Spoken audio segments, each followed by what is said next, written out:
بسم اللہ الرحمن الرحیم۔ ناظرین السلام علیکم ورحمۃ اللہ وبرکاتہ۔ آج بروز اتوار 18 دسمبر دنیا بھر میں عربی زبان کا عالمی دن منایا جا رہا ہے۔ اقوام متحدہ کے ذیلی ادارے یونیسکو نے انسانی تہذیب اور ثقافتی ورثے کو محفوظ رکھنے میں عربی زبان کے اہم کردار کو تسلیم کرتے ہوئے 19 دسمبر 2010 کو فیصلہ کیا تھا کہ ہر سال 18 دسمبر کو عربی زبان کا عالمی دن منایا جائے گا تاکہ دنیا کو اس زبان کی اہمیت اور وسعت سے آگاہ کیا جا سکے۔ عربی زبان کا پہلا عالمی دن 18 دسمبر 2012 کو منایا گیا۔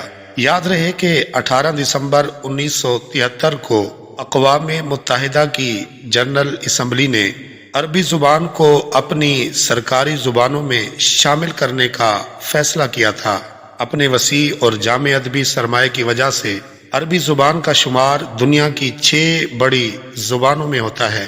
اس کی حیات بخش قوت، رسیلا پن، استعارات کی رنگینی اور گرامر یعنی صرف و نحو کی جامعیت اسے دنیا کی تمام زبانوں سے ممتاز کرتی ہے۔